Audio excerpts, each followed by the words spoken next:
friends, welcome to Rasul Films channel. Kuwaiti இன்றைய முக்கிய செய்திகளை பார்ப்போம். அதுக்கு முன்னாடி என்னோட சேனல் லைக் பண்ணுங்க, சப்ஸ்கிரைப் பண்ணுங்க, ஷேர் பண்ணுங்க, மேலும் பெல் பட்டனை பிரஸ் பண்ணுங்க. குவைத்தில் சர்வதேச விமான நிலையம் வழியாக பயணம் செய்யும் மற்றும் அதிக மதிப்புள்ள பொருட்களை எடுத்து செல்லும் பயணிகளுக்கான புதுப்பிக்கப்பட்ட நடைமுறைகளை சுங்கப்பொது நிர்வாகம் வெளியிட்டுள்ளது. சர்வதேச சரநிலைகளுக்கு இணங்கவும் பாதுகாப்பை மேம்படுத்தவும் வடிவமைக்கப்பட்ட இந்த நடவடிக்கைகள் பணம், தங்கம் மற்றும் பிற மதிப்புமிக்க பொருட்களை அறிவிப்பதற்கும் கொண்டு செல்வதற்கும் தெளிவான தேவைகளை கோடிட்டு காட்டுகின்றன. முக்கியமான நடைமுறைகள் மற்றும் தேவைகள்: பண அறிவிப்பு. பயணிகள் புறப்படும் போது அல்லது வந்தவுடன் சுங்கச்சாவடிகளில் குவைத் தினார்களாகவோ அல்லது வேறு ஏதேனும் வெளிநாட்டு அல்லது உள்ளூர் நாணயங்களாகவோ இருந்தாலும் 3000 குவைத் தினார் அல்லது அதற்கு மேற்பட்ட ரொக்கத்திற்கு சமமான தொகையை அறிவிக்க வேண்டும். மதிப்புமிக்க பொருட்கள் மற்றும் சாதனங்கள், கடிகாரங்கள், நகைகள் மற்றும் அதிக மதிப்புள்ள மின்னணு சாதனங்கள் போன்ற பொருட்களை கை சாமான்களை எடுத்து செல்ல வேண்டும். பயணிகள் உரிமை சான்றாக விலைப்பட்டியல்களை வைத்திருக்க அறிவுறுத்தப்படுகிறார்கள். தங்க இறக்குமதி, ஏற்றுமதி. அனைத்து வகையான தங்கங்களும், கட்டிகள், நாணயங்கள் அல்லது நகைகள் அறிவிக்கப்பட வேண்டும். புறப்படும் பயணிகளுக்கு குவைத்தை விட்டு வெளியேறுவதற்கு முன் சுங்க அறிவிப்பை பூர்த்தி செய்ய வேண்டும். வருகைகளுக்கு அறிவிப்பு படிவம் மற்றும் தொடர்புடைய விலைப்பட்டியல்கள் சுங்கத்திடம் சமர்ப்பிக்க வேண்டும். அறிவிக்க தவறியது: கட்டாயப்படுத்தப்பட்ட பொருட்களை அறிவிக்காமல் இருப்பது சுங்க அதிகாரிகளால் பறிமுதல் செய்யப்படும் அல்லது தடுத்து வைக்கப்படும் அபாயத்தை ஏற்படுத்துகிறது. பரிசோதனையின் போதும் தேவையற்ற தாமதங்களை தவிர்க்க பயணிகள் கொள்முதல் சான்று மற்றும் அறிவிப்பு ஆவணங்களை வைத்திருக்குமாறு கேட்டுக் கொள்ளப்படுகிறார்கள். பயணிகளுக்கான ஆலோசனை: குவைத்திலிருந்து புறப்படும் அல்லது குவைத்துக்கு வரும் அனைத்து பயணிகளும் தேவையான சுங்க அறிவிப்பு படிவங்களை பூர்த்தி செய்ய வேண்டும் என்று சுங்கப்பொது நிர்வாகம் வலியுறுத்துகிறது. மேலும் தெளிவுபடுத்த பயணிகள் அதிகாரப்பூர்வ சுங்க வலைத்தளத்தை பார்க்க அல்லது விமான நிலையத்தை நேரடியாக தொடர்பு கொள்ள ஊக்குவிக்கப்படுகிறார்கள். உலகளாவிய ஒழுங்குமுறை தரநிலைகளை பூர்த்தி செய்யும் அதே வேளையில் சுமூகமான மற்றும் பாதுகாப்பான பயண நடவடிக்கைகளை பராமரிப்பதற்கான அரசாங்கத்தின் தொடர்ச்சியான உறுதிப்பாட்டை பொதுமக்களுக்கு உறுதி செய்வது இந்த நடைமுறைகளின் நோக்கமாகும்.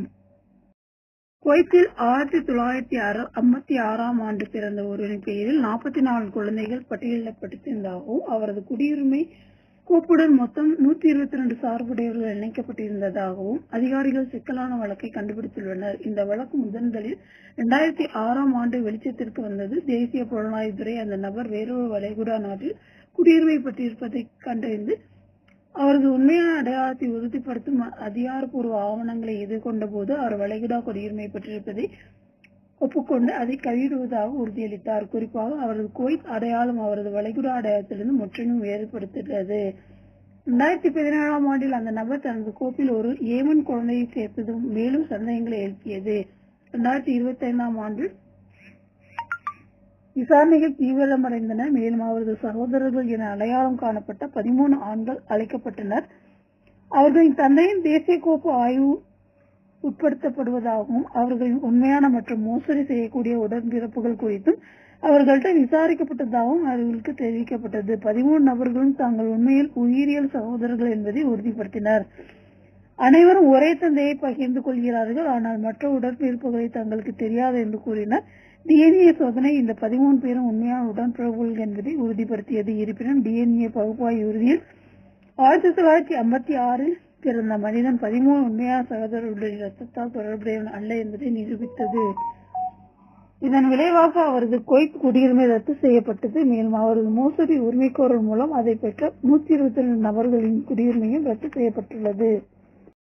குவைத்தில் 1956ஆம் ஆண்டு பிறந்த ஒருவரின் பெயரில் 44 குழந்தைகள் பட்டியலிடப்பட்டிருந்ததாகவும் அவரது குடியுரிமை கோப்புடன் மொத்தம் 122 சார்புடையவர்கள் இணைக்கப்பட்டிருந்ததாகவும் அதிகாரிகள் சிக்கலான வழக்கை கண்டுபிடித்துள்ளனர். இந்த வழக்கு முதன்முதலில் 2006ஆம் ஆண்டு வெளிச்சத்திற்கு வந்தது. தேசிய புலனாய்வுத்துறை அந்த நபர் வேறொரு வளைகுடா நாட்டில் குடியுரிமை பெற்றிருப்பதை கண்டறிந்து அவரது உண்மையான அடையாளத்தை உறுதிப்படுத்தும் அதிகாரப்பூர்வ ஆவணங்களை எதிர்கொண்ட போது அவர் வளைகுடா குடியுரிமை பெற்றிருப்பதை ஒப்புக்கொண்டு அதை கைவிடுவதாக உறுதியளித்தார். குறிப்பாக அவரது குவைத் அடையாளம் அவரது வளைகுடா அடையாளத்திலிருந்து முற்றிலும் வேறுபடுத்துகிறது.